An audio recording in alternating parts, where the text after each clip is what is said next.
Bueno, voy a desconectar mi video a ver si con eso ya me sacó. Entonces, ya volví a entrar. Voy a desconectar mi video un ratito a ver si con eso, logro compartir la pantalla. Bueno, les comentaba, el miércoles vamos a tener entonces una sesión en este diplomado, la séptima sesión, sobre si un buen científico puede ser un buen divulgador de la ciencia. Voy a estar compartiendo con dos personas que yo respeto muchísimo y reconozco.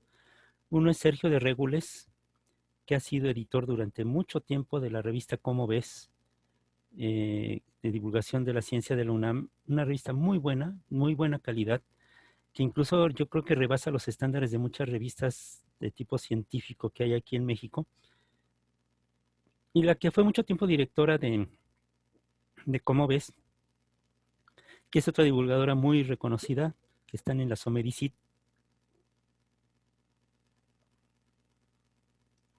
la Sociedad Mexicana de Divulgación y Comunicación de la Ciencia y la Tecnología. Esta Somedicit, digamos que es un organismo que centraliza a muchos de los divulgadores de diferentes instituciones. Ellos dos trabajan en la divulgación de la UNAM y además los dos han ganado una beca muy importante.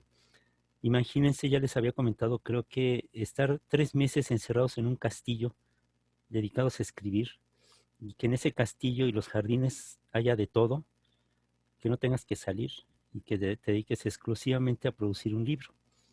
Ellos dos han ganado este reconocimiento. Y bueno, vamos a estar el día miércoles hablando eh, a partir de las 5 de la tarde. No me acuerdo si 4 o 5, yo les mando bien el horario. Hablando sobre este tema. Y me invitaron y pues va a ser un gran honor para mí estar trabajando esta sesión con ellos dos. Ya los van a conocer. Sergio es una persona sumamente estricta en la cuestión del lenguaje. Ha sido, digamos, reconocido como un editor muy bueno. Ha escrito varios libros de divulgación. Hay uno muy padre que se llama El fuego que llegó del cielo, algo así, que el fuego cayó del cielo. Habla de los meteoritos que han causado grandes cambios en la Tierra. Y bueno, todo se remonta a este meteorito que cayó cerca de una ciudad en Rusia y que fue totalmente grabado. A plena luz del día, un fogonazo, ¿no? Y como en Rusia obligatoriamente todos los autos deben de traer una cámara instalada, pues obviamente graban cosas increíbles, ¿no? Como graban desde choques y atropellamientos y accidentes general hasta este fenómeno, ¿no? Que varios autos con su cámara instalada en el auto grabaron la caída de este meteorito muy cerca de una ciudad, ¿no? Entonces causó gran revuelo y bueno, a partir de eso él desarrolló la idea de hablar sobre qué han causado, qué han provocado los meteoritos a lo largo de la historia de la Tierra. Bueno, tenemos el tema, ya les había comentado. Entonces, el miércoles a las 5, inicialmente creo que sí es a las 5, sí es de 5 a 7, 5 a 6 y media más o menos, vamos a estar hablando sobre ello. Yo les mando el enlace, creo que se tienen que registrar y ya les dan el enlace. Si quieren estar ya en todas las demás sesiones a partir de este miércoles o si nada más quieren escuchar esta sesión del miércoles. Bueno, vamos a hablar sobre soluciones. Bueno, ¿alguien tiene una idea de qué son las soluciones que nos quiera comentar, que nos diga, bueno, yo he escuchado que son esto y esto, o yo pienso que son algo? ¿Quién quiere? ¿Quién quiere decir algo? Es una mezcla homogénea que tiene Homogénea. ¿Mm? dos o más sustancias. Ajá, muy bien. Por ejemplo, hay mezclas de, por ejemplo, cuando hacemos el cemento, ¿no? El cemento y el cemento de por sí ya es una mezcla de varios componentes. El cemento, es a partir de sustancias sólidas, secas, ¿no? Se hace una solución. ¿Por qué? Porque yo ya no distingo las partes que integran ese cemento. A mí me venden el bloque de cemento, el costal de cemento, lo abro y veo un polvo gris. Pero ese polvo gris tiene varios componentes ya que lo están formando. Digamos que el cemento está en solución, ¿no? Es porque yo ya no puedo distinguir los componentes, ¿sí? Es una mezcla completamente homogénea, como nos decía. ¿Quién nos dijo? Ariadna. Ariadna nos decía, ¿no? Y entonces, pues efectivamente puede ser sólida, puede ser líquida, por ejemplo, cuando tenemos que desinfectar la Coca-Cola con un poco de ron, ¿no? Se desinfecta y se obtiene una solución en la cual ya no distingues el ron de la Coca-Cola, ¿sí? Eh, entonces todos los días estamos viendo soluciones donde los componentes de pronto ya no se distinguen uno del otro, ¿sí? Hay tipos de soluciones como por ejemplo la mayonesa, que en condiciones normales no debería de estar formando mayonesa, sino que se aplica un mecanismo mecánico muy vigoroso para mezclar los componentes que no se querían mezclar, ¿no? Y hacer una solución que parece más bien una especie como de floculado, un solidificado, ¿no? Algo cremoso, ¿sí? Entonces, bueno, esto tiene también sus nombres. Vamos a ver más adelante cómo se llaman estos diferentes tipos de soluciones. Bueno, entonces, efectivamente, ¿qué es una solución? Bueno, pues como decía Ariadna, ¿no? Es una mezcla homogénea de dos o más sustancias y la sustancia que se encuentra en mayor proporción, eso sí, bueno, la que está en mayor proporción es el disolvente y las otras se llaman solutos. Y pueden ser dos o más componentes de estas soluciones. Quiere decir entonces que principalmente esto se puede dar debido a estas interacciones que hay. Lo polar disuelve lo polar, lo no polar disuelve lo no polar. El no polar, por ejemplo, un líquido no polar es el benceno. El benceno no puede formar soluciones con cristales, por ejemplo, sino que puede crear soluciones con sustancias no polares, ¿sí? Con grasas, por ejemplo. El benceno, el éter, ¿no? Con eso nos ayuda a disolver, a solvatar, digamos, este, sustancias no polares. Y los cristales, ¿no? Las sales principalmente que son solubles en agua, es debido a que son polares. Cuando se separan los componentes de estos cristales, de estas sales, ¿sí? Podemos formar iones, ¿sí? Y entonces son sustancias polares, pueden tener una carga positiva, una carga negativa, y estas interacciones que se dan entre estas cargas, pues pueden formar soluciones. Entonces la que está en mayor proporción, le llamamos disolvente, por lo general es el agua, y las otras se llaman solutos.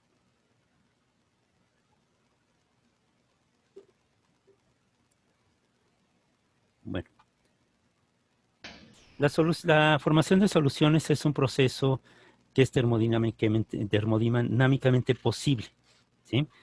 Quiere decir que desde el punto de vista de la naturaleza, la termodinámica nos permite saber si una solución va a ser posible que se forme o no se forme, y va a depender de la solubilidad del soluto en el solvente, ¿sí? Por ejemplo, la sal de mesa. Yo puedo disolver hasta alrededor de 32 gramos de sal en 100 mililitros de agua, y no más. Si yo quiero disolver más, ya no se va a poder, se va a empezar a formar sólido en la superficie, ¿sí? Sin embargo, ¿qué puedo hacer? Calentar el agua, y entonces el calor hace que aumente la solubilidad del agua, y yo puedo tener una solución sobresaturada. Hago que se caliente el agua y le disuelvo más de 32 gramos a los 100 mililitros, ¿sí? Sin embargo, cuando yo dejo que se enfríe esta solución, el excedente se va a solidificar, ¿sí? Se va a recristalizar. ¿Por qué? Porque era una solución sobresaturada. Ahorita vamos a ver a qué se refiere esto de saturado. Entonces, la solubilidad es la medida de la cantidad de soluto que se puede disolver en un solvente dado a cierta temperatura. Por lo general estamos hablando de temperaturas ambientes. Las condiciones estándar son 25 grados centígrados, son una atmósfera de presión, ¿sí? Otra sería, en este caso no aplica, pero es concentraciones 1 molar, ¿sí? Y un pH de 7, ¿sí?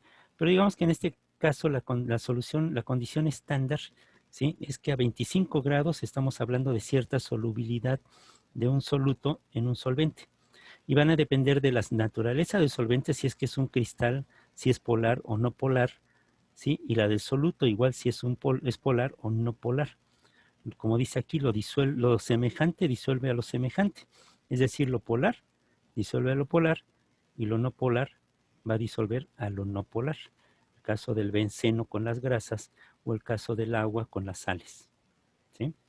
En el caso de polares como el agua y las sales, y los no polares que son las grasas y el benceno o el éter, sustancias que sí disuelven solutos no polares. Respecto a los compuestos iónicos, son aquellos que se pueden ionizar, se disuelven en disolventes polares, ¿sí? Según algunas reglas generales que son principalmente la solubilidad, ¿sí? Estos compuestos que tienen que por lo general forman sales serían el litio, el sodio, el potasio, el amoníaco, ¿sí? El amonio o el nitrito, los nitratos, los cloratos, los acetatos, ¿sí? CH3COO, los acetatos, el cloro, el bromo, el yodo, pero no aplica en casos como como lo que es la plata, el plomo, el mercurio. Pero también otro que sí es soluble serían los sulfatos, ¿sí? Excepto los sulfatos de plomo, de estroncio y de bario, que son muy raros, ¿no? Pero en general el ion sulfato está presente, por ejemplo, el ácido sulfúrico.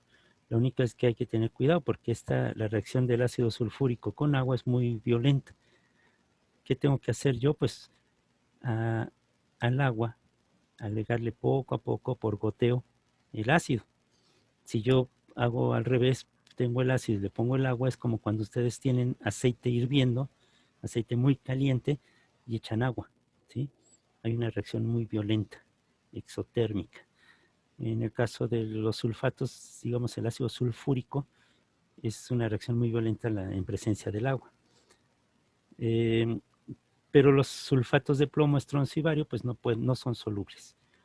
Los disolventes polares, en estos disolventes los iones se solvatan. Y esta solvatación es el proceso en el cual un ion o una molécula es rodeada por moléculas de agua o moléculas de disolvente. Cuando el disolvente es agua se llama hidratación. Quiere decir que si ustedes ponen, lo hemos visto, ¿no? Por ejemplo, en las playas, la sal, pues principalmente está casi como piedra, ¿no? O sea, no absorbe, es absorbente, es higroscópico, adquiere por naturaleza estos cristales mucha agua, se hidratan, ¿sí? Cuando el solvente es agua, a este fenómeno de solvatación se le llama hidratación. Quiere decir que si yo, por ejemplo, pongo cristales de cloruro de sodio en presencia de agua, los cristales van a tender a formar iones, cloro y sodio, y estos se van a rodear totalmente de agua. ¿Y esto qué va a pasar? Pues que después ya no va a poder ser posible separar estos cristales, ¿sí? De nuevo, se solvataron, se hidrataron. Y entonces va a suceder lo que se ve aquí muy pequeñito. Vamos a ver si lo podemos aumentar.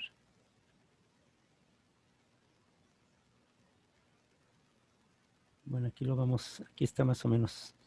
Yo tengo millones de sodio, de sal, perdón, cloruro de sodio, pero cuando se enfrentan a esta energía reticular del agua, a formar redes, pero a formar a su vez iones, esto va a hacer que en presencia del agua el cloruro de sodio se va a separar en sus iones, ¿sí?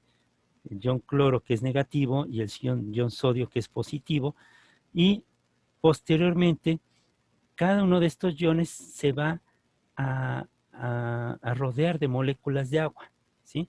Estas como piquitos que se ven aquí, pues serían moléculas de agua, ¿sí?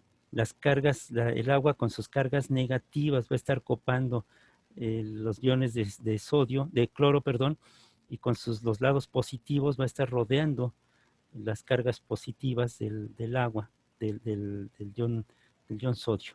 el cloro negativo, el sodio positivo, se van a llenar, a rodear de moléculas de agua y van a quedar totalmente hidratados, ¿sí?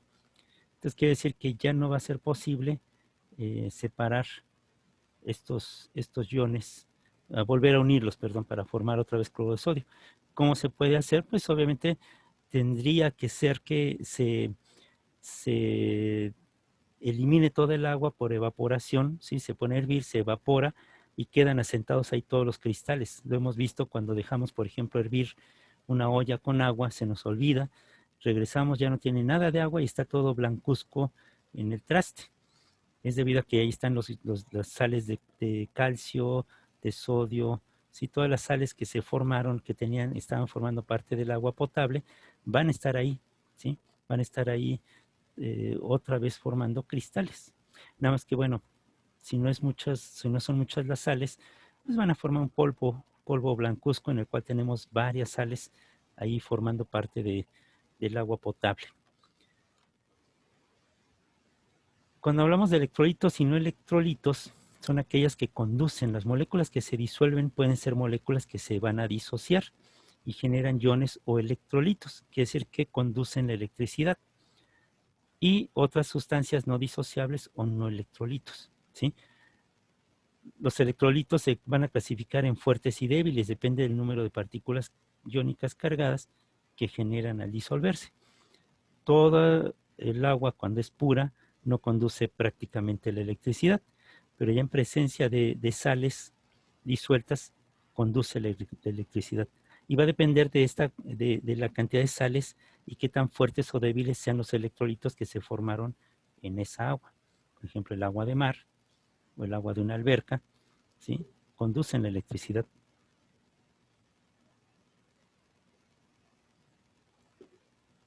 Lo mismo que el agua de la llave. Bueno, vamos a ver si vamos a aumentar esto un poquito. Los tipos de soluciones que hay. Existen principalmente, básicamente, 6 tipos de soluciones, según el estado físico de los componentes y el estado físico del resultante. Las soluciones más comunes son las que tienen como disolvente el agua. En el caso de que el solvente, por ejemplo, sea un gas disuelto en otro gas, ¿sí? Es el caso de un gas llamado aire. El aire que respiramos tiene un 78% más o menos de nitrógeno, 77, 78, un 21, 22% de oxígeno y unas pequeñísimas partes, elementos traza le llamamos, de argón, xenón y diferentes gases de tipo gases nobles, ¿no? Algunos gases nobles como el argón, el xenón, ¿no? Y todo esto va a formar lo que conocemos como el aire. Son diferentes, son gas con gas, nos forma un gas. El líquido, que podría ser los refrescos con gas, ¿sí? Cuando le inyectan, eso es lo peligroso, ¿no? De los refrescos, que además tienen gas carbónico disuelto, ¿sí? Este gas carbónico va a estar disuelto en agua y es lo que le da esta sensación de gaseosa, ¿no? De expulsión de gas cuando abrimos el refresco y cuando lo tomamos. Un líquido con un gas forma un líquido. Y un ejemplo pues son los refrescos con gas, ¿no?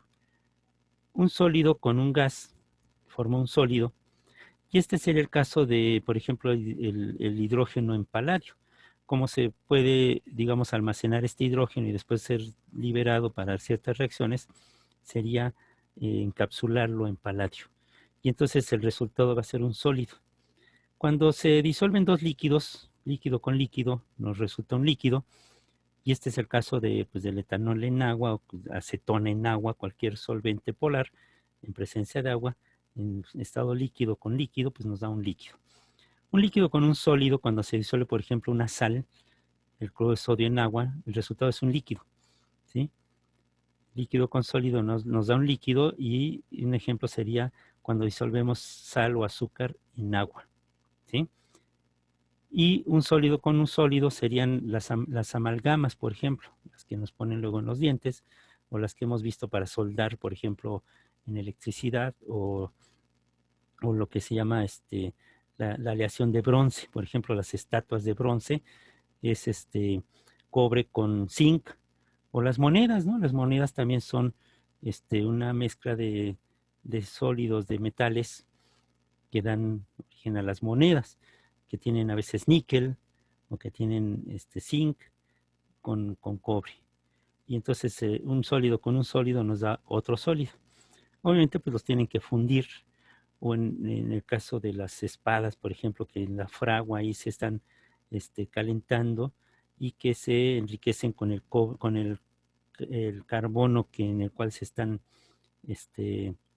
afilando, bueno, forjando estas espadas, y forman el acero, ¿sí? El acero es una mezcla homogénea, una solución, digamos, una aleación de acero, de hierro con carbono. Entonces le da un cierto grado de dureza y de temple y se forma el acero. Otra mezcla, otro ejemplo es el bronce o la soldadura que utilizamos en electricidad, ¿sí? Para soldar cosas, soldar cables.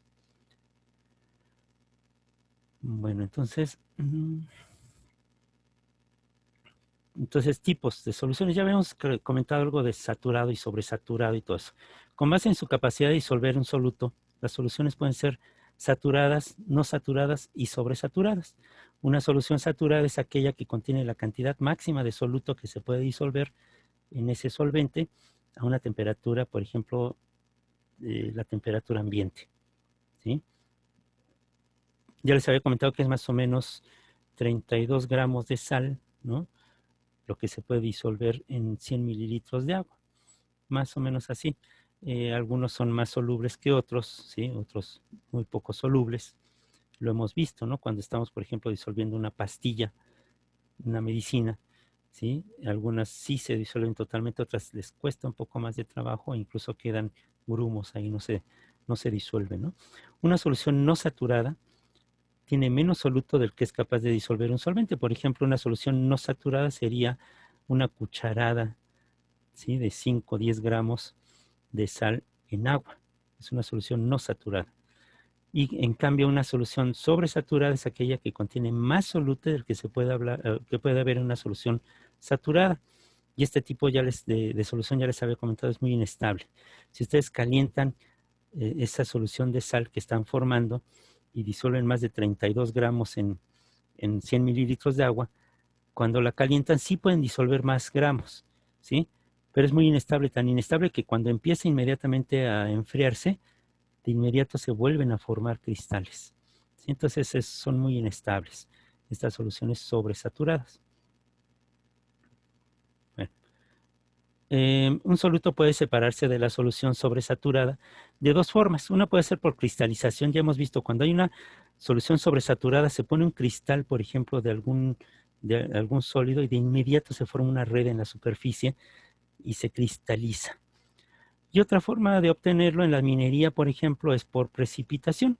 La cristalización es un proceso de formación de cristales en los cuales pueden ser grandes y con una estructura definida. Por ejemplo, yo lo que necesito es como una especie de plantilla, un granito de sal, ¿sí? En contacto con una solución saturada, ¿sí? Va a hacer que ese granito de sal sea, como quien dice, copiado por lo que está alrededor, todos los iones que están alrededor, y van a formar la estructura igualita a la de ese pequeño cristal. Entonces van a formar grandes cristales, como la calcita, por ejemplo, que es esto que luego nos venden cuando vamos a visitar una minería. Esta calcita pues se solidificó en el subsuelo y formó estos cristales, estas grandes estructuras cristalinas que luego nos podemos ver, ¿no?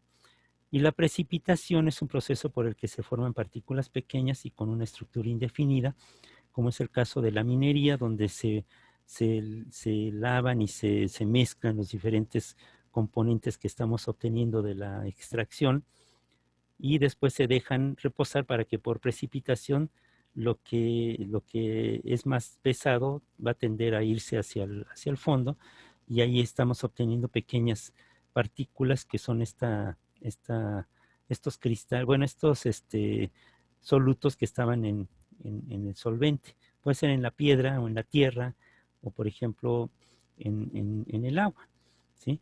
Por ejemplo, podemos agregarle al agua un floculante, un agente que precipite los cristales que tiene. Y entonces, en presencia de estos floculantes, si yo le agrego esto al agua, después de unos minutos, voy a obtener un precipitado que va a tener varios cristales que contenía el agua. El EDTA es el más común, son agentes quelantes. ¿Por qué? Porque actúan como quelíceros, como tenazas, pinzas de cangrejo, que atrapa el cristal y ya después lo precipita. Y mediante este proceso puedo separar ciertos contaminantes o ciertos componentes que hay en el agua, ¿sí? Metales pesados, por ejemplo, se someten a este tratamiento y se precipitan los metales pesados que son venenosos para nosotros, se acumulan en nuestro organismo, se precipitan para hacer el agua potable.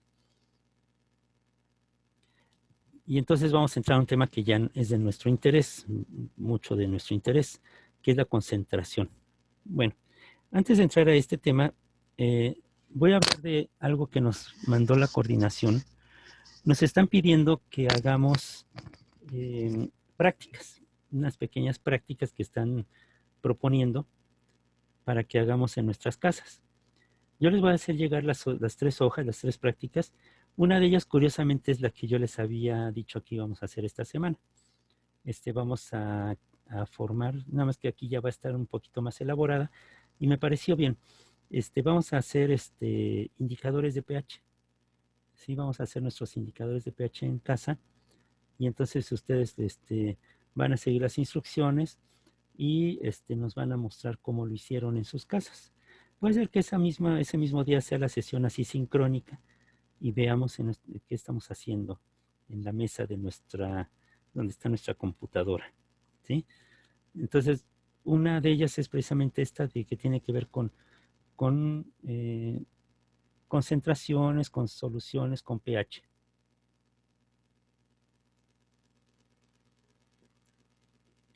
Entonces vamos a hacer varias cosas.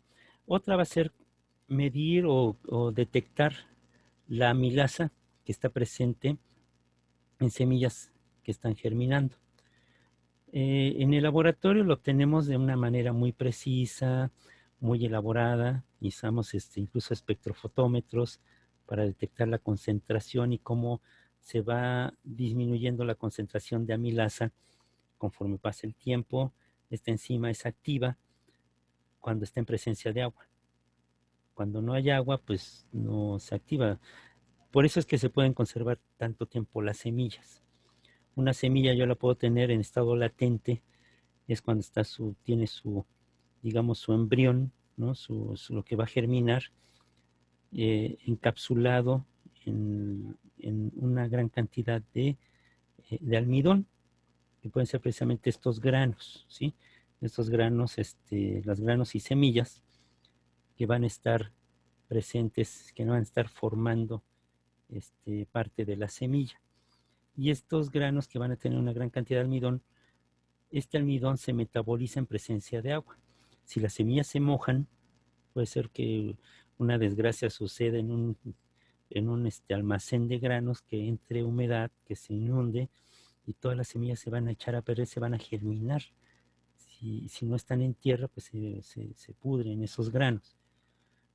Cuando es el proceso natural que yo siembro una semilla y esa semilla en la tierra entra en contacto con el agua hace que se active la amilasa, y la amilasa va a empezar a disolver, digamos, no a disolver, a metabolizar el almidón, va a ir cortándolo y va a formar moléculas de glucosa. Y esas moléculas de glucosa son utilizadas por el embrión, el germen de la semilla, para de ahí, en presencia de un sustrato, pues empezar a germinar la semilla y dar origen a una planta. Entonces eso es un fenómeno que es debido a una enzima que es la amilasa. Vamos a detectar la presencia de esta amilasa en semillas de una manera muy sencilla, con un colorante. Y entonces vamos a detectar, no vamos a calcular la concentración ni mucho menos, pero vamos a hacer algo muy sencillo. Y vamos a ver cómo una enzima puede actuar sobre un sustrato de una manera digamos, no visible, pero sí que cuando lo teñimos se puede hacer visible. Entonces vamos a hacer 2, 3 prácticas en nuestras casas para ilustrar más o menos lo que vamos a ver aquí en el módulo.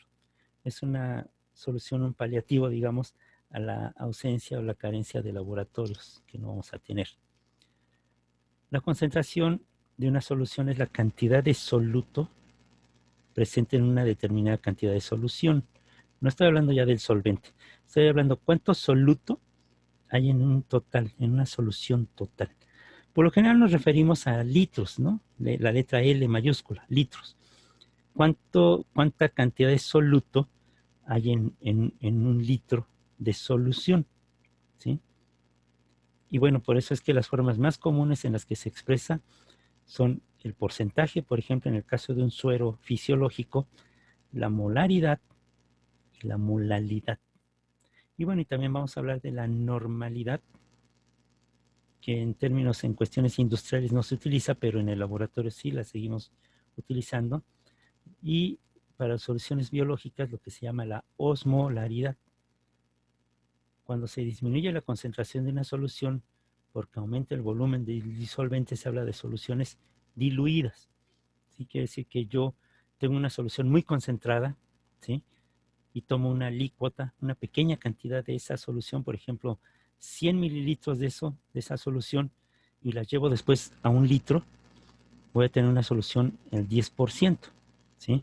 Entonces voy a tener una décima parte de un litro y la voy a llevar a formar un litro completo. Y entonces estoy tomando una alícuota para hacer una solución diluida a partir de una solución muy concentrada, ¿sí? El porcentaje se refiere a la cantidad de soluto que existe en 100 partes de solución. Estoy hablando de 100 partes totales, por ejemplo, de un suero fisiológico, en el cual menos del 1%, ¿sí? 0.9% va a ser sal, y las otras 99 partes, 99.1 partes son agua, ¿sí? Entonces estoy hablando de 0.9%, ¿sí? Si yo llevo 10 gramos, ¿sí? Que sería equivalente más o menos a 10 mililitros, y lo completo con agua, ¿sí? Voy a tener 100 partes de solución, de las cuales 10 partes son del soluto y las otras 90 son del solvente.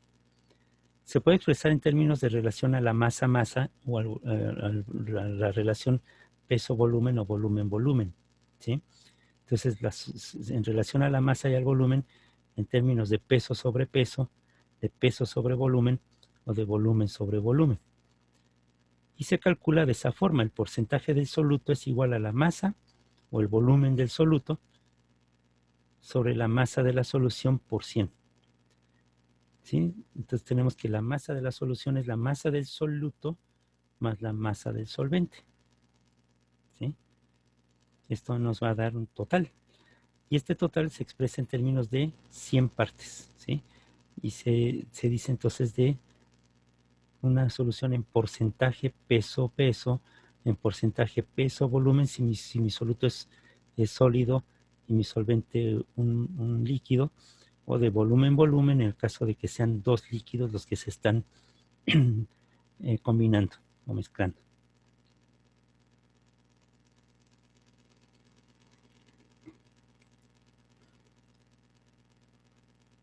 La molaridad se refiere al número de moles del soluto disueltos en un litro de solución. La molaridad son los moles de soluto en litros de solución, y sus unidades son moles sobre litro. O sea, finalmente son gramos, ¿sí? Esta molaridad es muy útil cuando hacemos, por ejemplo, soluciones muy, eh, muy precisas. O sea, por ejemplo, obviamente no voy a llegar a pedir un café con 2 moles de azúcar, ¿sí? O un café con 0.4 moles de sacarosa, ¿sí? No es práctico, ¿sí? Pero en el laboratorio sí, porque una variación, aunque sea pequeña, va a implicar un cambio notable en los resultados, ¿sí? Entonces yo tengo que calcular la molaridad en base al número de moles. ¿Qué es el mol? La mol es un término que se ajusta para expresar gramos, por ejemplo, de sustancias que es muy difícil medir, principalmente en nuestro caso, el caso de las moléculas. Yo no puedo calcular las moléculas que hay en una cucharada de azúcar, pero sí cuando peso esa cucharada de azúcar y deduzco que cuánto pesa una mol de ese azúcar, yo puedo calcular cuántas moles o qué cantidad de mol tengo yo en esa cucharada de azúcar. Y entonces eso lo voy a llevar a formar un litro total de solución. ¿Sí? Por ejemplo, yo tengo en un matraz volumétrico, que es el que vimos al principio de esta presentación. Este matraz volumétrico tiene una como especie de bolita abajo y un tubo largo. En este tubo largo hay una raya. Estos, estos matraces no se deben de calentar porque el calor hace que el vidrio se cambie su volumen, se va a dilatar y entonces ya no me va a servir. Si yo caliento en exceso ese matraz, se va a dilatar el vidrio y ya no va a servir. Pero cuando es nuevo, cuando está en el laboratorio, ese matraz volumétrico, ¿sí? Me ayuda a calcular la molaridad, ¿sí? Yo tengo, por ejemplo, tengo que disolver cuánto pesa el hidróxido de sodio. El hidróxido de sodio, una mol de hidróxido de sodio pesa 40 gramos. Yo voy a poner una pequeña cantidad de agua en el matraz de 1 litro, unos 200 mililitros de agua, y después voy a pesar el hidróxido de sodio, que es sólido, son unas lentejas muy higroscópicas, quiere decir que absorbe muy rápido la humedad, entonces tengo que hacerlo muy rápido, pesar 40 gramos, esos 40 gramos de hidróxido de sodio, me cuido de no tocarlo porque absorbe humedad muy rápido, muy fuerte y absorbe la humedad de mi piel y por lo tanto me va a quemar, ¿sí? Me va a desecar la piel. Entonces, ¿qué hago? Esa sosa, la sosa cáustica que le llaman, el hidróxido de sodio en condiciones de laboratorio está puro, entonces yo lo voy a pesar rápidamente, lo voy a llevar y lo vacío en el matraz. Lo disuelvo, ¿sí? Disuelvo en estos 200 mililitros el, el hidróxido de sodio. Y ya cuando se disolvió, voy a poner mi matraz en la mesa y le voy a echar agua hasta la línea de arriba del tubito. Les voy a poner de nuevo el matraz para que lo vean. Es este matraz. Si lo aumentamos.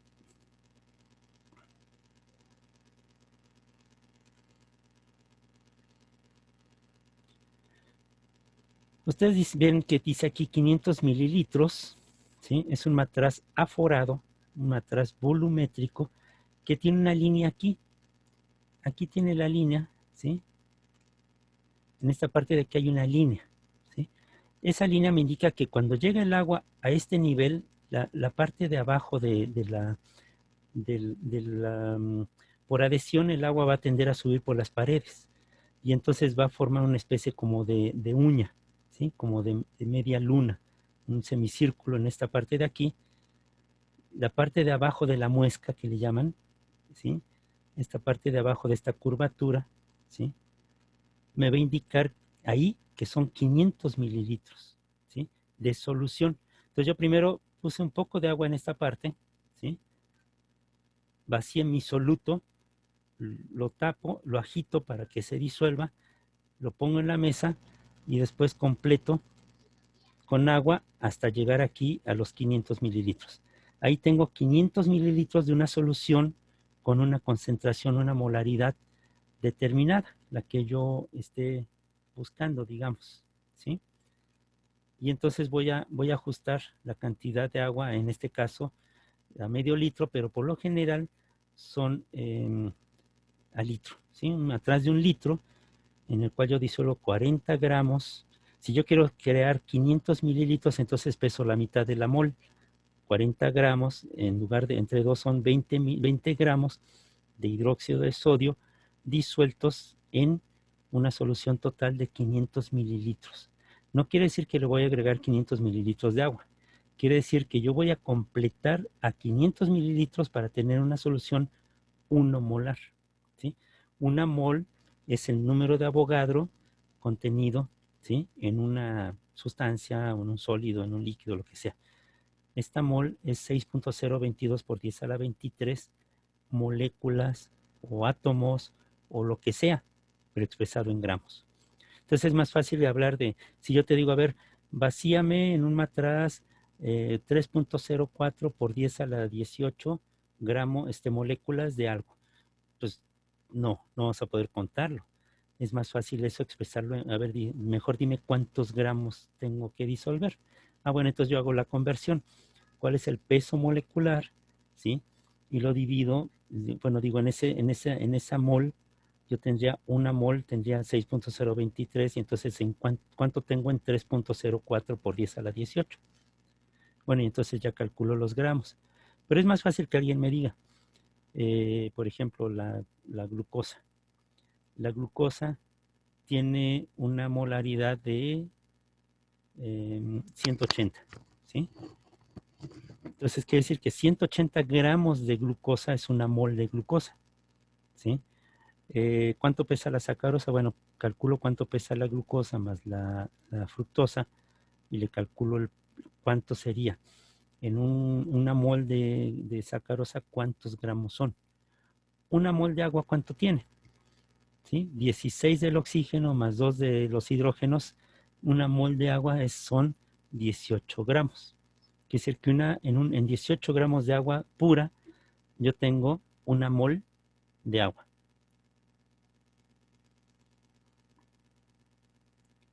Y entonces de ahí saquen cuánto hay. 1000 entre 18, ¿cuánto les da?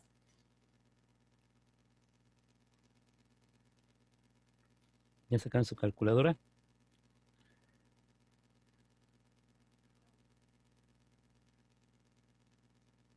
¿Cuánto les da? 55.5. Quiere decir que en un litro de agua hay 55.5 moles de agua, ¿sí? Esa es la molaridad del agua. La molaridad del agua en agua, ¿sí? Es 55.5.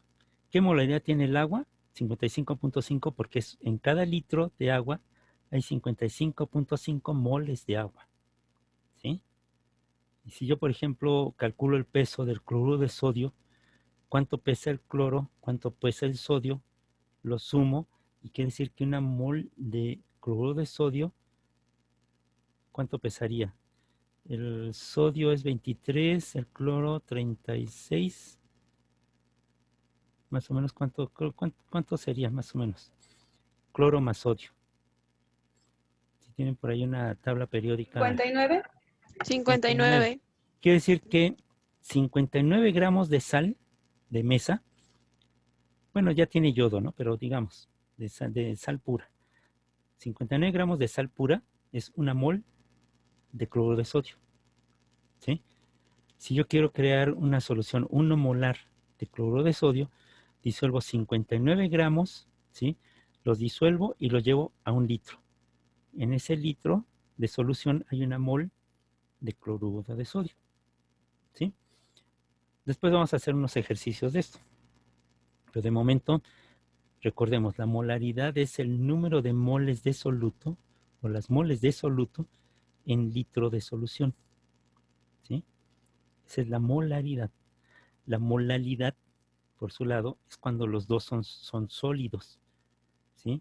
Es el número de moles de un soluto, que es un sólido, disueltas en cuántos kilogramos del solvente para dar una solución, que sería, por ejemplo, lo que les había comentado del cemento. ¿Cuántas moles de uno en cuántas moles de otro? Yo no me acuerdo de qué está hecho el cemento, pues son varios sólidos. Se meten en grandes molinos de bolas, ¿no? ¿Sí? Hasta que se hace una mezcla homogénea y forman el cemento, ¿sí? Entonces son sólido con sólido, nos da un sólido seco que se expresa en molalidad, ¿sí? Moles de soluto, en el cual el soluto es un sólido, y moles de disolvente, que también es otro sólido y se expresa en kilogramos. Entonces en este caso sería sólido con sólido y hablamos de molalidad, que es muy raro que lo hagamos, pero se pueden llegar a hacer en la industria. Otro término muy importante sería la normalidad. Este es un término un poquito más complicado de entender. Vamos a ver por qué. Vamos a ver si lo podemos poner más grande. ¿Por qué? Porque se refiere al número de equivalentes químicos en un litro de solución. La normalidad es el número de equivalentes químicos en litro de solución. ¿A qué se refiere este equivalente químico? Es la cantidad de sustancia que se combina o desplaza a un átomo de hidrógeno. Por ejemplo, el cloro, que tiene una carga negativa, ¿cuántos hidrógenos desplaza? 1. Quiere decir que el ácido clorhídrico, ¿sí? El hidrógeno y el cloro desplaza solamente un cloro a un hidrógeno, entonces quiere decir que la molaridad y la normalidad en el caso del cloruro del ácido clorhídrico es 1. El hidróxido de sodio tiene un sodio y un cloro.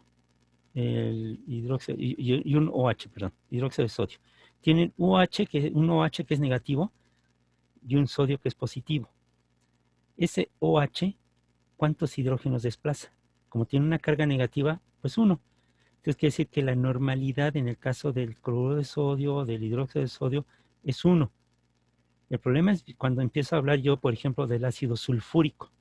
El ácido sulfúrico yo no lo divido en hidrógenos, azufre, oxígeno, sino que divido el hidrógeno, que son dos hidrógenos, y el sulfato, SO4. ¿Cuántos desplaza? 2. Quiere decir que es el número equivalente químico del ácido sulfúrico es 2. ¿Sí? Del ácido fosfórico, H3PO4, ¿cuántos hidrógenos desplaza? 3. Entonces el ácido fosfórico, la normalidad es su equivalente, perdón, su número equivalente del ácido fosfórico sería 3. Y entonces yo tengo que dividir la molaridad del ácido clorhídrico, pues no la tengo que dividir porque es 1 y 1. ¿Sí? 1. Es normalidad 1, molaridad 1. Pero ya del ácido sulfúrico tengo que dividir entre 2 el peso. 98 entre 2 porque tiene 2 equivalentes. Y del ácido fosfórico, su peso entre 3 equivalentes, porque es H3 desplaza 3 hidrógenos. ¿Sí? Entonces ahí la diferencia está en que la normalidad se basa en cuántos, la valencia de 1, que es el hidrógeno, cuántos átomos o gramos de hidrógeno desplaza cada uno de estos componentes. Les digo, es un término un poquito más complicado, pero finalmente es el término que utilizamos más en laboratorio, normalidad.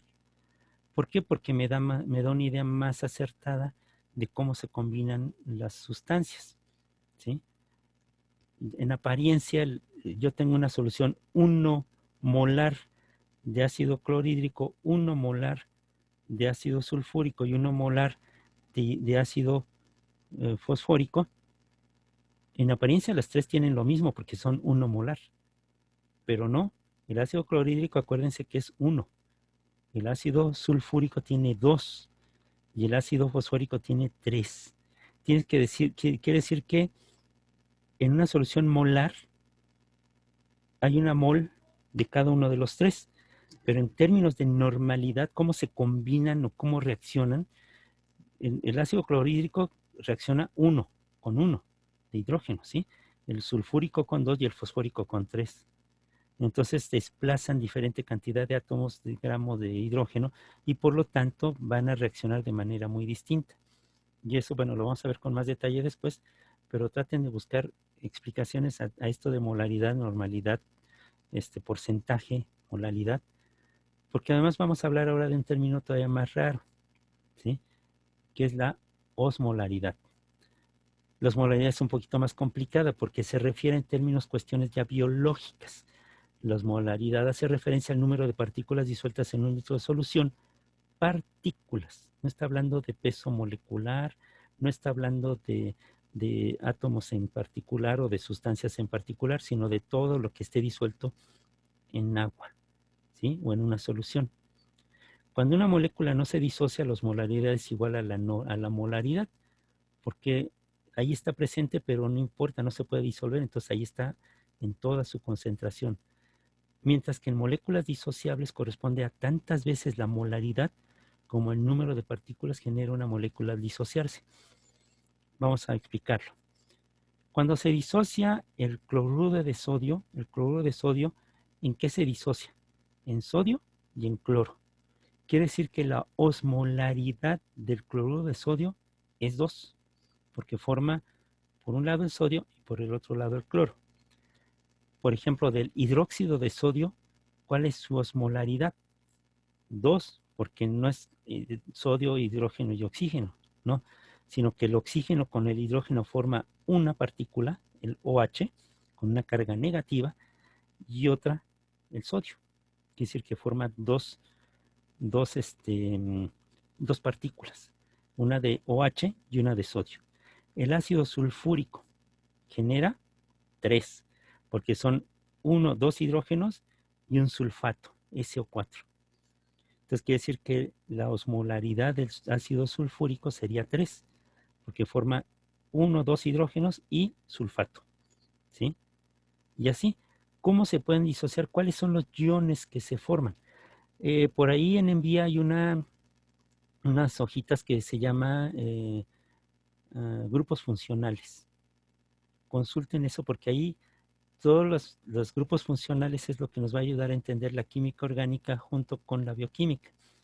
¿Cuáles son los fundamentos? Entonces traten por ahí de buscarse, ahí en Envía está este documento en archivos, uno que se llama química orgánica, creo que se llama, no me acuerdo si química orgánica o grupos funcionales. Cualquiera de los dos les va a funcionar y les va a ser muy útil. ¿Por qué? Porque esto nos va a permitir ver, conocer cuántas partículas se generan, por ejemplo, cuando estamos hablando de aminoácidos, ¿sí? Aquí forman una proteína de una gran cantidad de cargas, de sustancias, pero en realidad cuánto está formando. Sus grupos terminales se refieren a la cantidad de aminoácidos, de grupos funcionales que tenga cada uno de los aminoácidos. La carga total de una molécula de proteína, pues va a estar dada finalmente por cuántos, cómo nos forma grupos amino y grupos carboxilo. Entonces quiere decir que toda la partícula de una proteína completita se va a comportar muy parecido a las sales, porque va a formar digamos, dos cargas, positiva y negativa. Y entonces por eso es que en términos de osmolaridad es muy difícil hablar, por ejemplo, cuando estamos hablando de sustancias tan complejas como una proteína. Pero va a ser más fácil hablar de la osmolaridad cuando hablamos, por ejemplo, de las sustancias que pasan a través de una membrana semipermeable. Y entonces quiere decir que la osmolaridad de una solución va a estar dada en términos de cuántas partículas se forman en una solución. Puede ser que yo tenga una solución como las soluciones fisiológicas, la célula o la sangre, tiene un montón de partículas disueltas y su osmolaridad va a depender en términos vitales, ¿sí? De la cantidad de partículas que se formen.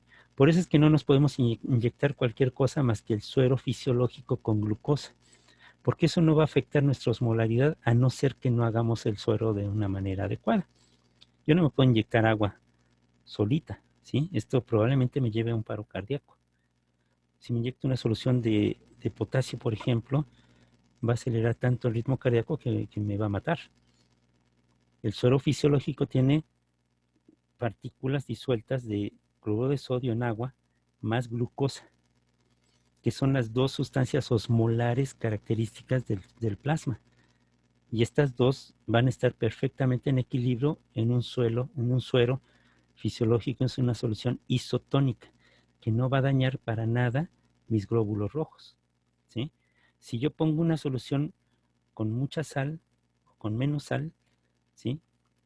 Puede suceder en el mejor de los casos que no la aproveche, no la absorba, pero en el peor de los casos puede llevar a hemólisis, a romper mis eritrocitos y a provocarme incluso no solamente hematomas, incluso la muerte, ¿sí? La osmolaridad entonces es lo que utilizamos en enfermería, en medicina, para expresar qué soluciones sí pueden y cuáles no. Sobre todo, por ejemplo, cuando una persona tiene daño en el intestino y está alimentándose por medio de venas, nada más, por las venas. Tenemos que tener clarísimo cuáles son las partículas que se forman en los diferentes componentes de esta dieta de una persona que tenga alimentación completamente por vía venosa, ¿sí?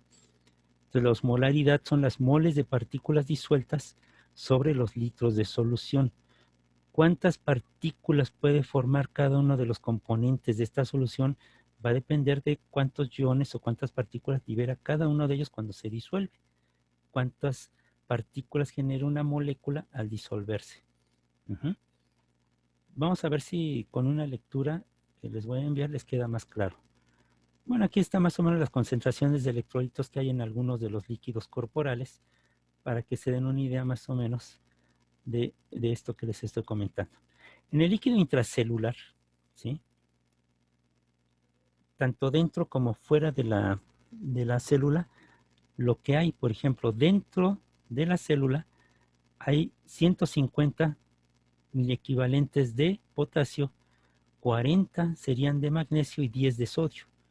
En la parte con respecto a las partículas de fosfato, vean como HPO, SO4, HCO3 y proteínas, la osmolaridad también sería 200, pero aquí 150 serían el equilibrio entre fosfatos y sulfatos, el bicarbonato que serían 10 y las proteínas que serían 40, ¿sí? Vean ahora el líquido intersticial, cómo está formado. El líquido intersticial está formado por parte de los miliequivalentes de un lado y del otro de la célula, sería 144 de sodio, solamente 4 de potasio, 3 de calcio y 2 de magnesio. Y por su parte, en la parte exterior, ¿sí?, de la célula serían 114 de cloro, 30 de bicarbonato, 3 del equilibrio entre sulfatos y fosfatos, 5 de ácidos orgánicos y 1 de proteínas. Y ahora vamos a ver en el plasma. En el plasma sería 142 de sodio, 4 de potasio, 5 de calcio, 3 de magnesio. Y de cloro 103, bicarbonato 27, sulfato fosfato 3, ácidos orgánicos 5 y proteínas 16.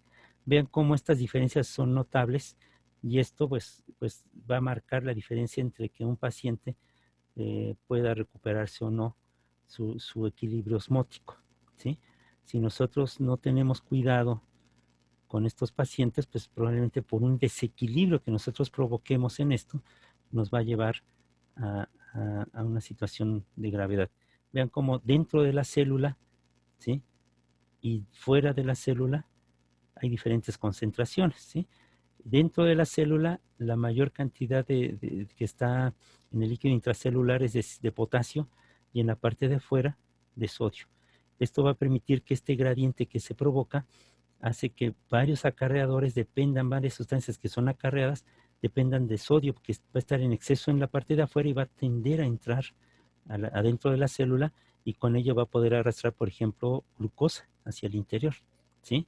El impulso nervioso, que depende de la concentración de calcio, ¿sí?, va a estar principalmente en la parte externa de la célula, ¿sí?, también para propiciar la entrada de sustancias dentro de la célula, con este desequilibrio osmótico que hay. Y entonces en el líquido intersticial es muy parecido a la del plasma, pero muy diferente a la de la parte interna de la célula. Por eso es tan importante conocer, entender bien el concepto de osmolaridad, porque de ahí va a depender si un paciente puede vivir o morir en nuestras manos, ¿sí? Y bueno, ya sabemos que el agua como un solvente es el líquido en primera más abundante del mundo, es una molécula polar con una forma angular, ya habíamos visto que tiene un ángulo de más o menos 105 grados entre los dos hidrógenos, es el llamado el disolvente universal, tiene una constante dieléctrica de 80, que es baja relativamente.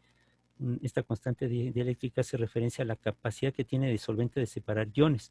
O sea, digamos, no conduce electricidad, pero separa los iones y entonces forma sustancias dentro de su matriz celular, acuosa, perdón, que sí pueden conducir la electricidad. Bueno, el día de mañana vamos a terminar de ver el tema de agua. Vamos a darle unos 15 minutos a la discusión, al análisis, a su opinión sobre las lecturas. Y bueno, vamos a tomar la participación de cada quien en el momento de hablar. Bueno, ¿quién quiere colaborar con las lecturas? ¿Quién quiere opinar sobre las lecturas?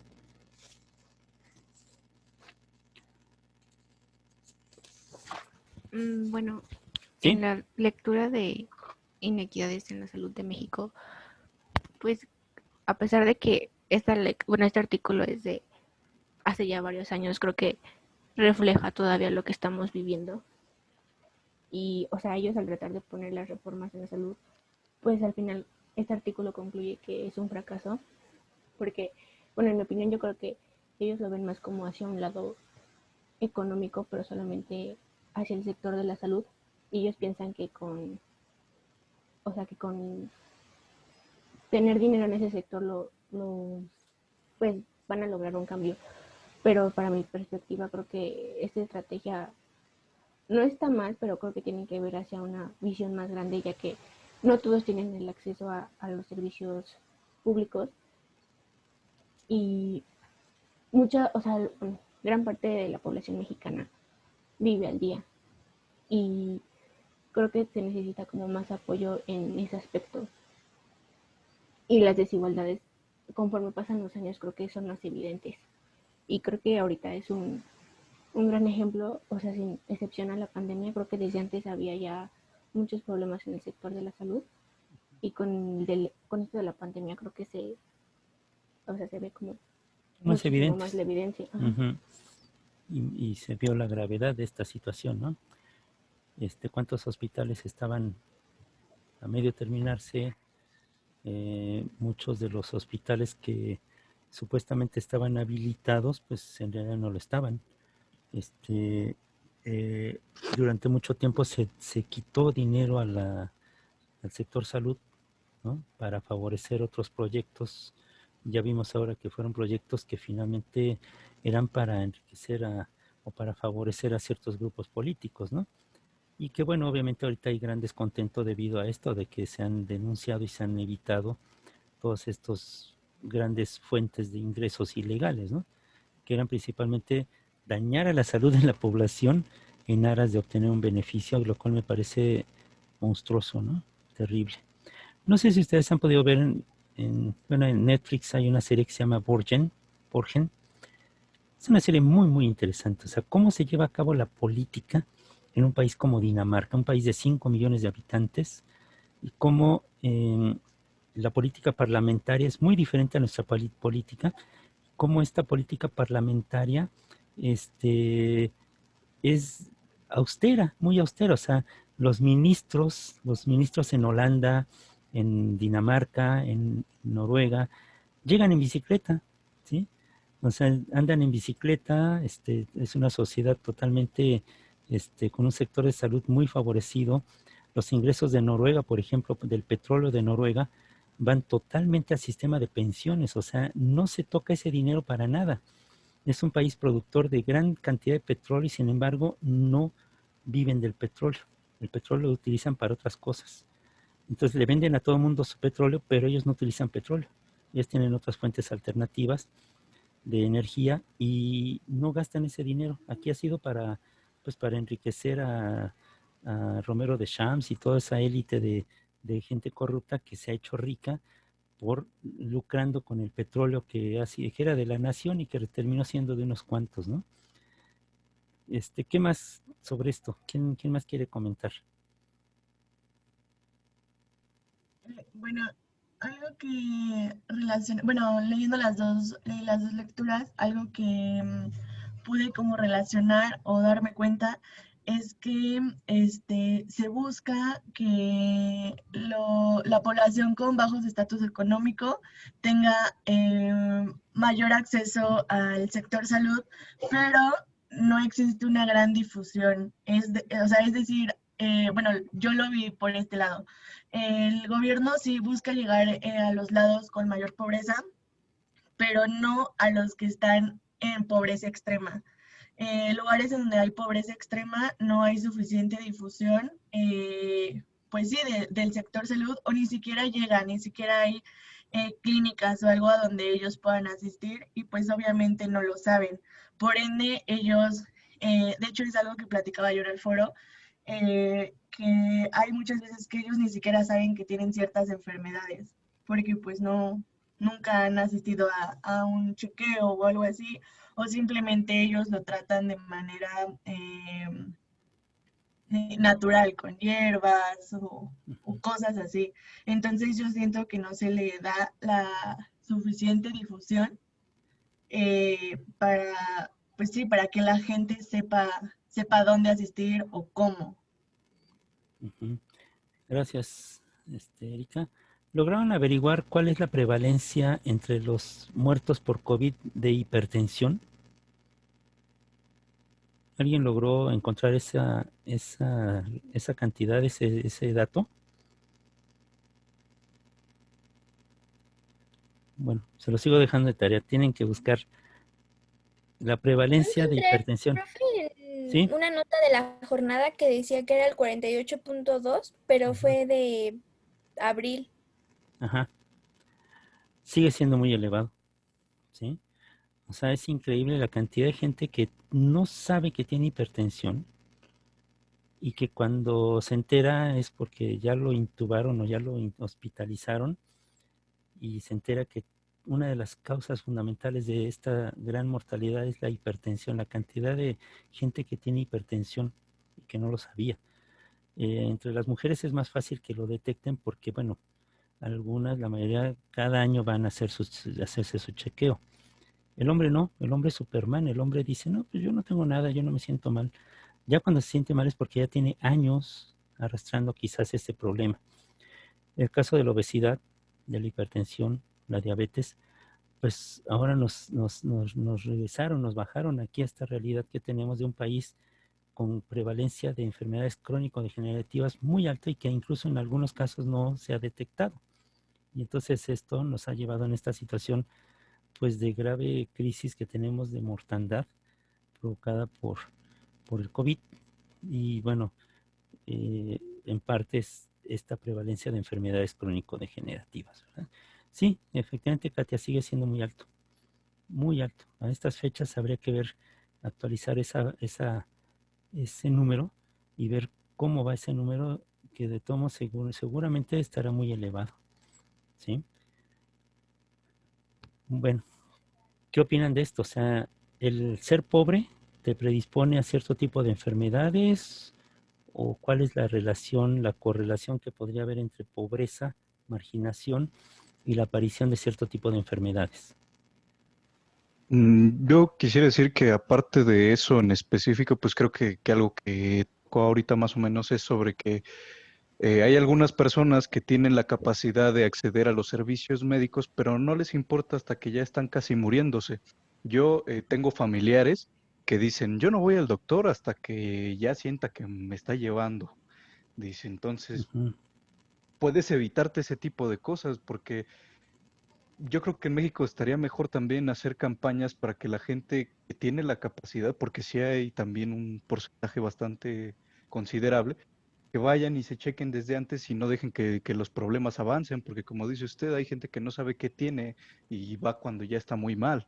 Y Ujú. entonces, aparte de que se dificulta el tratar a esas personas, pues creo que el problema se podría abordar mucho más sencillo desde el inicio, pero mucha gente no le importa. Sí. Algo que mencionaba, gracias, Rafael, algo que mencionaba Ariadna muy interesante es estas zonas marginadas. Ustedes saben que apenas se inauguró un hospital de buen nivel en Tláhuac.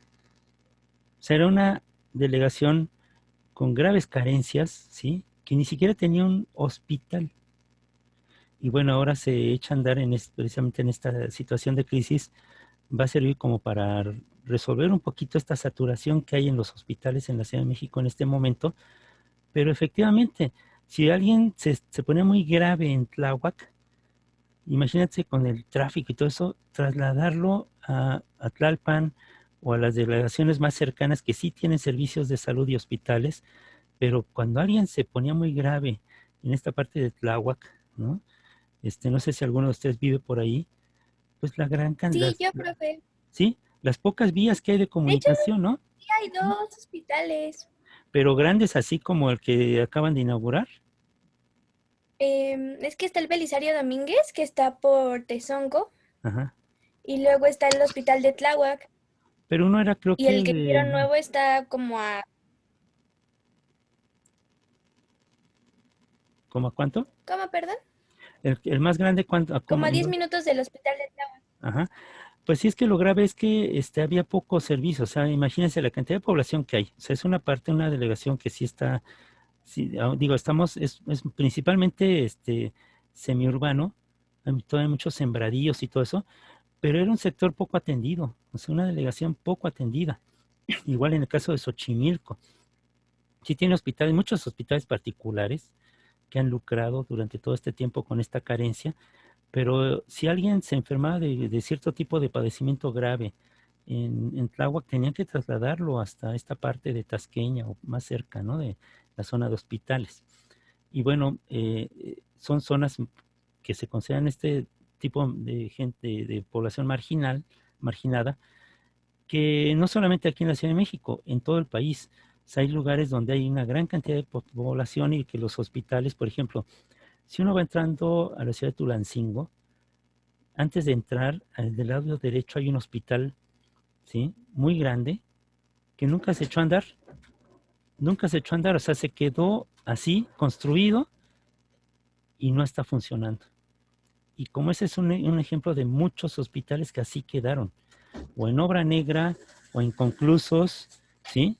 O que están muy poco equipados, ¿sí? O incluso, por ejemplo, en Oaxaca, que se dio el caso de que López Obrador llegó a inaugurar un hospital y querían tomar equipo prestado de un hospital para inaugurarlo. Y él dijo, no, yo no lo quiero, yo lo voy a inaugurar cuando el equipo sea de este hospital. O sea, no que sea un equipo prestado de otro hospital para nada más el relumbrón. El problema que ha sucedido aquí en este país ha sido ese.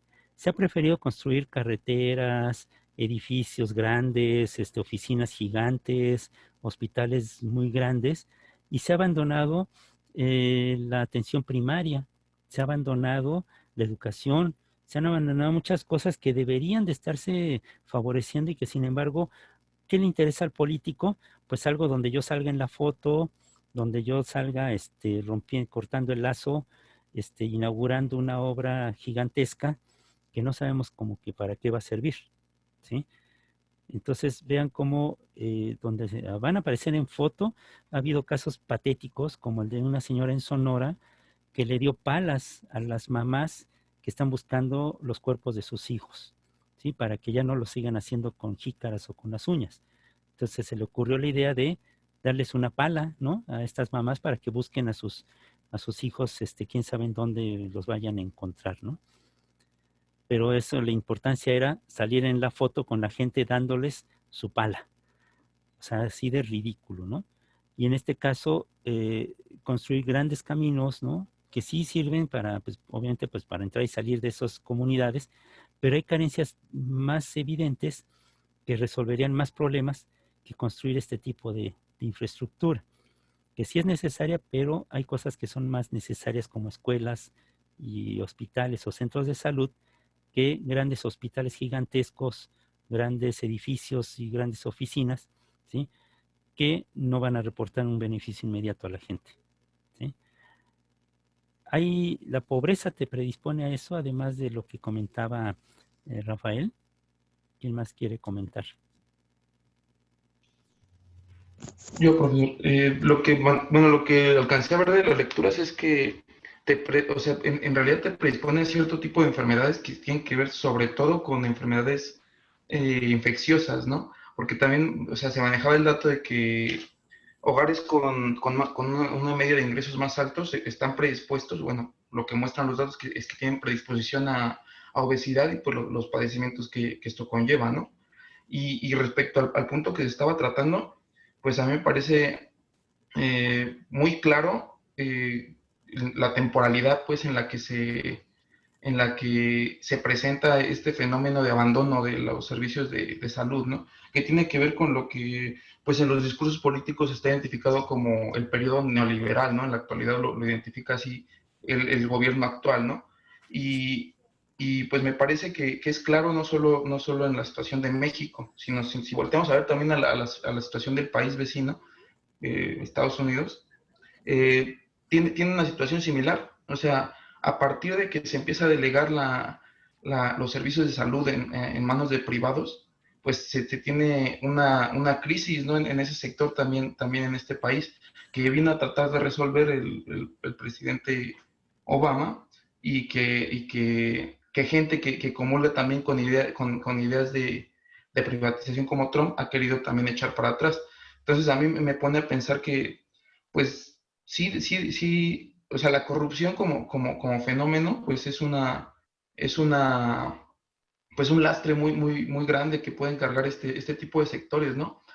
Pero también hay sectores que son pues súper estratégicos para la sociedad, dígase el sector salud, que no pueden ser delegados completamente en manos de privados, ¿no? Porque pues no puede, es un sector en el que no puede privar el ansia de lucro lucro. por encima de la, pues de una estrategia planificada, ¿no? De una estrategia que no tenga que ver solamente con la ganancia, sino pues con realmente pues un beneficio para grandes sectores de la sociedad, ¿no? Porque si, o sea, lo que ahorita se viene, lo que ahorita nos muestra la pandemia de COVID, los resultados que tiene en México, nos muestra que sobre todo la cuestión de salud preventiva ha sido muy descuidada, ¿no? Y realmente estas son consecuencias, o sea, se tiene, pues digamos que hasta cierto punto, una buena atención, pues ya a la hora de la enfermedad, digamos que hasta cierto punto se puede acceder a ello, pero realmente o sea, los resultados que arrojan esta pandemia, quiere decir, pues, nos muestran que la salud preventiva es lo que pues no ha tenido recursos el Estado mexicano para llevarla adelante, ¿no? Y pues obviamente pues tampoco, si no lo tiene un Estado como tal, mucho menos lo va a tener el sector privado, ¿no? Porque pues, vamos, no es algo que por lo que vaya a pagar pues un gran sector de la población, como lo mencionaba el compañero Rafael, ¿no? O sea, la gente generalmente se atiende hasta que ya se siente mal, no se atiende preventivamente, ¿no? Y eso, pues, lógicamente no va a generar ganancias. Y por eso existen ideas falsas, por ejemplo, como de que te dio diabetes por el susto, ¿sí? O porque te enteraste de algo y te dio la diabetes. No. O sea, la diabetes ya estuvo ahí desarrollándose durante años y este susto lo que provocó fue una subida repentina de diferentes componentes en tu sangre y que te llevó a sentir un desmayo o algo que te hizo ir al médico y el médico te dice tiene diabetes. Y entonces dices, fue el susto, fue el choque, fue el accidente, o sea, no, o sea, las enfermedades no surgen así de la nada y de un momento a otro.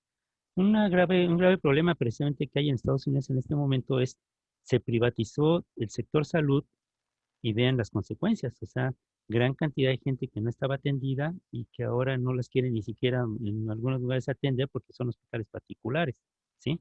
Un grave problema que se nos viene encima es que la semana pasada el agua cotizó en la bolsa de valores de Nueva York, ¿sí? Esto es crimen, es un crimen de humanidad. O sea, ¿cómo es posible que ahora el agua tenga un valor en la bolsa? Esto va a llevar a especulación, a problemas. Ya lo estamos viendo aquí en Chiapas. En Chiapas se ha privilegiado a las empresas refresqueras para obtener usufructo del agua. Es un pueblo que no tiene agua, pero que tiene un montón de refrescos, ¿sí? Y esta cantidad de refrescos en la dieta del chiapaneco, pues vean la cantidad de problemas que puede acarrear. Afortunadamente no han tenido graves problemas con los contagios debido pues al aislamiento que hay de muchas comunidades, ¿sí? No tienen mucho contacto con las grandes ciudades donde se están dando estos contagios y no es debido a que hayan tenido un manejo acertado, es debido en primera a que hay muchos lugares que están muy aislados y obviamente no llega alguien contagiado que pueda enfermarlos. En el caso de España, por ejemplo, se dio que a la primera señal de alarma le dijeron a la gente, váyanse al campo, váyanse fuera de la ciudad para no contagiar. ¿Qué sucedió? Esta gente que estaba contagiada fue a lugares muy alejados donde eran originarios sus familias, donde había gran cantidad de gente con mayor de edad, ya mayores, que se contagiaron y se murieron. Quiere decir que la muerte viajó en estos jóvenes que se les hizo fácil regresarse a sus comunidades o regresar, irse de, pues, a aislarse de la ciudad, fueron a contagiar muchas comunidades fuera de las ciudades en España. Y esto no se dio aquí, esto aquí, afortunadamente estas comunidades que sí están muy deprimidas en cuestiones de salud, pues no se vieron afectadas precisamente por la cantidad, el grave atraso, aislamiento que hay de estas comunidades. No porque lo hayan manejado bien, sino porque están muy aislados, ¿sí? Y bueno, también vemos que este problema del agua, pues puede llevar a graves consecuencias en el caso de que sí efectivamente se empiece a especular con el agua, ¿no? En California, por ejemplo, está privatizado la cuestión del suministro de agua y vean la cantidad de problemas que hay, en primera con el suministro y en segunda con la sequía. Han secado los pozos, ¿sí? Han secado el subsuelo y han provocado graves sequías que han provocado también grandes incendios en California. Entonces, Nestlé, BB, esta empresa suiza, pues es uno de los principales interesados en que se privatice el agua, porque ellos tienen acceso en muchos países a fuentes de agua que podrían ellos especular y ganar, ampliar sus ganancias, ¿no? Entonces estos criminales, ¿no? Yo les llamo, pues son los que han estado provocando estas graves crisis en todo el mundo, ¿no? No nada más en México.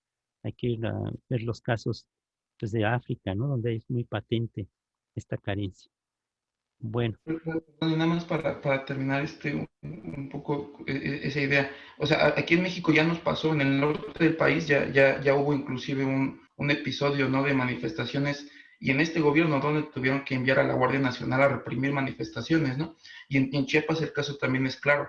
Ahora también, en contraparte, este mismo gobierno también, por ejemplo, impulsa el etiquetado, ¿no? Etiquetado de exceso de calorías, exceso de grasas, exceso de azúcares, ¿no?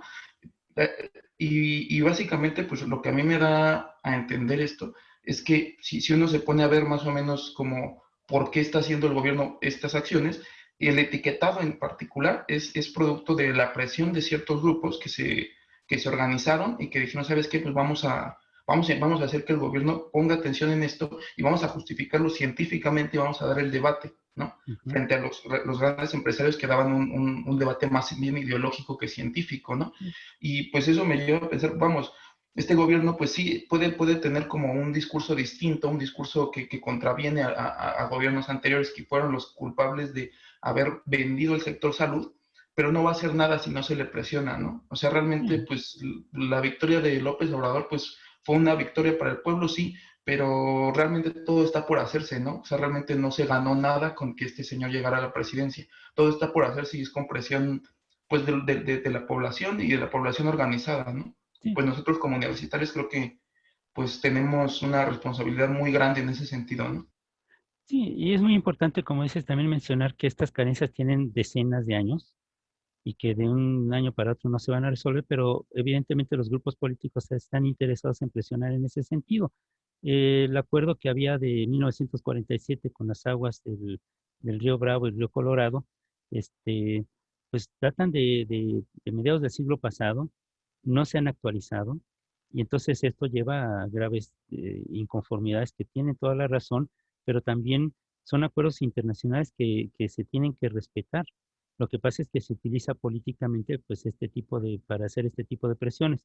Pero yo creo que finalmente sí tenemos que tomar conciencia, hacer conciencia de que estamos con un sector de salud sumamente deteriorado, que tenemos que hacer muchas cosas, que nos agarró totalmente desprevenidos en muchos sentidos y que de nuestra parte también tenemos que tomar conciencia y que regresemos, cuando regresemos, de manera diferente. O sea, que regresemos más empáticos, que regresemos más solidarios. Sin embargo, todo parece ser que es lo contrario, ¿no? Los medios y todo esto han polarizado tanto que ahora estamos muy divididos y entonces vamos a regresar así de divididos, lamentablemente. O sea, no hemos entendido la lección, ¿sí? La lección de que teníamos que haber estado prevenidos, unidos, trabajando, denunciando, atacando los problemas de raíz y no nada más en tiempos políticos, ¿sí? Entonces yo creo que este tipo de situaciones nos deberían de ayudar a reflexionar para mejorar. Sin embargo, está en nosotros regresar mejores, ¿sí? Pero si nos dejamos, vamos a regresar peores. Así tenemos que tender a ser mejores cada vez, tratar de ser más solidarios, más empáticos, más conscientes, más informados, ¿sí? No solamente de los medios comunes, sino tratar de buscar información donde a veces no les interesa que se promuevan ni de un lado ni del otro, ¿no? O sea, yo veo a los que apoyan totalmente estos medios youtubers que hablan maravillas de López Obrador, pero tampoco, o sea, esos caen en el otro extremo también de alabar así sobremanera las acciones, y yo creo que hay que caer hay que ver el justo centro, ¿no? Desde los que van así al extremo de que todo lo que sucede es causa del gobierno, y hay que ver, por ejemplo, el centro de la ciudad, cómo ha estado estos días, ¿no? Abarrotado de gente que les importa gorro lo que esté sucediendo, ellos lo que quieren hacer es su rutina de llevar y hacer las compras y la cena y todo esto y las fiestas, y vamos a ver cómo vamos a estar a fin de año y después a mediados de enero. O sea, vamos a estar en una situación sumamente grave si seguimos en este camino y va a ser el que estamos siguiendo, o sea, lamentablemente, ¿no? Ya lo vimos, 15 de septiembre a finales de septiembre, cómo estuvimos, principios de octubre. Finales de noviembre, de octubre, principios de noviembre, Día de Muertos, cómo estuvimos a mediados de noviembre, ¿sí? Ahorita con la lupita, el 12 de diciembre, vamos a ver cómo vamos a estar por ahí del 17, 18 de diciembre, ¿sí? O sea, el 28, perdón, finales de año, vamos a estar graves, ¿no? Entonces, porque no entendemos. Y bueno, se trata de culpar al gobierno, pero pues también la gente tenemos la responsabilidad, ¿no? No Es que, solamente el gobierno. Ujú. es que creo Claro, que aquí hay como una, bueno, yo lo veo como que el propio gobierno se contradice y, por ejemplo, el sector salud, hay veces donde te dice como si el cubrebocas sí funciona, hay veces que te dicen que no, el mismo presidente a veces dice que sí, a veces dice que no, y creo que esa falta de transmisión de la información y que sea clara y concisa hace que la población o sea, no le importe lo que está pasando ahorita. sí, sí tiene que haber más congruencia, así es, en el mensaje, ¿no?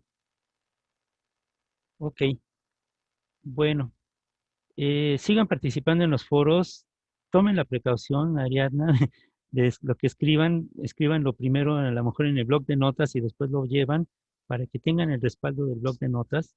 En caso de que se les vuelva a borrar, pues por lo menos entonces envíenlo por correo o algo para que vean que como ustedes dicen, sí lo hice, sí participé, pero me lo borró, no supe cómo hacerle para subir. A lo mejor te faltó enviarlo para que realmente fuera grabado o algo pasó. Entonces, ver los botoncitos que hay arriba, abajo, a ver si hay alguno que esté yo omitiendo y que por lo tanto se me esté borrando mi participación en los foros, ¿no? Entonces sí, les sugiero que tengan el respaldo para que si llega a suceder esto, ustedes tengan el respaldo ahí en el blog de notas. Yo uso mucho el blog de notas para ir ahí anotando cositas, y voy guardando, ¿no? Por día. O sea, con la fecha del día de hoy guardo lo que anoté en el blog de notas, porque luego hay ocasiones en que se te olvida o ya no lo mencionas o rompiste o perdiste el enlace y ya no te acuerdas dónde viste cierto tipo de información, ¿no? Entonces esto me ayuda también a llevar un registro o recuperar cosas que aparentemente ya había perdido, pero que afortunadamente había guardado en el blog de notas, ¿sí? Bueno. Entonces, al ratito les subo este trabajo que van a hacer. Es un trabajo muy, muy sencillo. Es un trabajo de, este, es un crucigrama de agua, pH y soluciones. Entonces, se los voy a mandar para que vayan viendo cuáles son los términos que a mí me interesa que se les queden bien grabados. A lo mejor lo encuentran por ahí ya resuelto. O sea, no lo llenen así nada más, sino que traten de hacerlo ustedes, porque entonces ahí van a tener ustedes la posibilidad de saber de dónde obtuvieron, de anotármelo y sobre todo de entender los términos, ¿sí? porque, bueno, estos son crucigramas que hizo una amiga, Yolanda Saldaña. Ella en la Facultad de Medicina, yo le enseñé ahora sí que a usar el programita y después se fue por algo bien interesante, hacer crucigramas por cada tema que veía ella en su clase y después a sugerencia de muchos de nosotros, dice, oye, pues haz uno de membrana, haz uno de origen de la vida. Y entonces se fue y ya empezó a hacer de muchos temas, y entonces tenemos ahí una gran colección de, de, de estos crucigramas en una revista en la que yo estuve participando durante como 11 o 12 años, en la revista de Educación Bioquímica. Pero ustedes no vayan a la respuesta, vayan a buscar la respuesta por su cuenta para que les queden grabados los conceptos, ¿sí? Entonces, y pónganme la referencia de las fuentes de información que usaron para estas respuestas. Bueno, entonces nos vemos el día de mañana.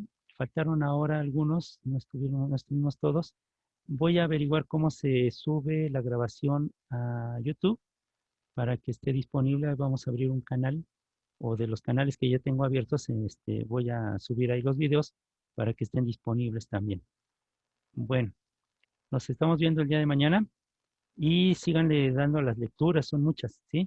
Son muchas, tienen hasta el 20 para subir sus fichas, pero poco a poco vamos a ir abordándolas en estos 3 días que nos quedan de clase, en estos 2 días más que nos quedan de diciembre. Entonces, pues ustedes no pierdan el ánimo, ¿sí?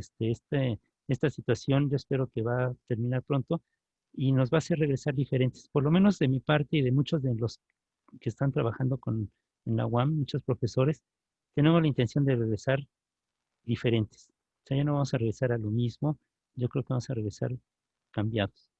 Y va a ser para bien, yo espero que ustedes la situación mejore y que pues no se den por vencidos, que sigamos adelante. Nos estamos viendo el día de mañana. Gracias, Una profesor. cosa, profesor, Sí. disculpe, nada más vi que, bueno, el tema ya ahorita lo abordamos, el de normalidad, pero bueno, sinceramente a mí fue el tema que más me ha costado, ya cursé este trimestre otras veces, y el tema que más me ha costado, en el que más me he confundido, entonces, pues bueno, nada más, ahora sí que, de favor, si pudiéramos como abordarlo de manera un poco más profunda, porque siento que es el tema donde, pues, la mayoría de los compañeros se pierden, ¿no? Que es donde Sí, más nos cuesta trabajo. y pH y amortiguadores. Ahora, yo les voy a decir una cosa. Yo solamente, cuando salí de la carrera, me fue muy útil para lograr entrar a la UAM, saber de soluciones. Fue como un plus, ¿no? Porque de 9 personas que postulamos, que éramos compañeros en la facultad, de 9 a 7 nos aceptaron porque teníamos los papeles. De esos 7, 5 hicimos examen. Y de esos 5, el único que entró fui yo, ¿sí? O sea, de todo ese grupo de gente que postulamos en la UAM en 1980, el único que entró fui yo. ¿Por qué? Porque sabía del tema de soluciones. Entré a la UAM Azcapotzalco y sí tuve que preparar muchísimas soluciones porque entré a trabajar en los laboratorios, dando cursos y clases en los laboratorios de química de la UAM Azcapotzalco. Después de eso ya logré un cambio a Xochimilco y desde entonces no he vuelto a usar, no he vuelto a tener que preparar una solución, ¿sí? Entonces, hay cosas que sí nos van a servir muchísimo y hay cosas que nos van a hacer reprobar porque no lo manejamos adecuadamente, como es el tema de amortiguadores, ¿sí? Yo lo voy a ver, pero el tema de amortiguadores, la verdad, nunca, a no ser que ustedes se dediquen a la biología molecular, al cultivo de células o algo así muy específico, pero los amortiguadores ya los venden, ¿sí? Me venden un frasquito de amortiguador pH 4. Ya, nada más lo preparo, lo disuelvo o ya lo uso directo, incluso para calibrar potenciómetros y todo eso. Pero entonces son temas sí importantes, pero que no deben de ser motivos por lo que alguien repruebe. Yo voy a tratar de explicarlo lo mejor posible, ¿sí? No quiere decir que no lo tomen en cuenta y que digan, pues ni lo voy a ver, porque lamentablemente muchos temas que pensamos que nunca volvemos a ver en la vida, a lo mejor nos pueden salvar la vida, ¿sí? Como el cuento ese donde el cuate que sabía de todo, pero no sabía nadar, ¿sí? Y el lanchero que no sabía de nada, le salvó la vida, ¿no? Es un cuento hindú. donde le dice, pues sí, sabrás mucho, eres un genio, lo que quieras, pero no sabes nadar y yo te salvé la vida. Yo, el ignorante, te salvé la vida. Entonces, bueno, obviamente hay habilidades que vamos a requerir, ¿sí? Y va a haber habilidades en las cuales si ustedes logran hacer esta conexión de esta habilidad de cómo calcular, que es álgebra, ¿sí? Tiene que ver algo con el álgebra. Si yo manejo bien el álgebra, voy a manejar un montón de cosas, entre ellos preparar soluciones y amortiguadores, ¿sí?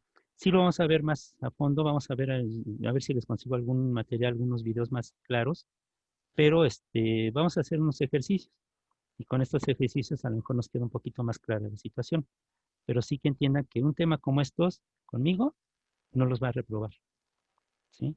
Porque a mí me interesan más las habilidades que tengan, que adquieran ustedes aquí, que la cantidad de información que nos va a llenar la cabeza, ¿sí? Si ustedes saben manejar esa información, me va a interesar mejor que lo sepan manejar, que lo sepan usar en algún momento, a que se vuelvan expertos en preparar soluciones que a lo mejor nunca más en la vida las vamos a llegar a utilizar, ¿sí? QFB sí, los QFB sí, ni modo, van a tener que chutarse un montón de soluciones muy pronto, ¿sí?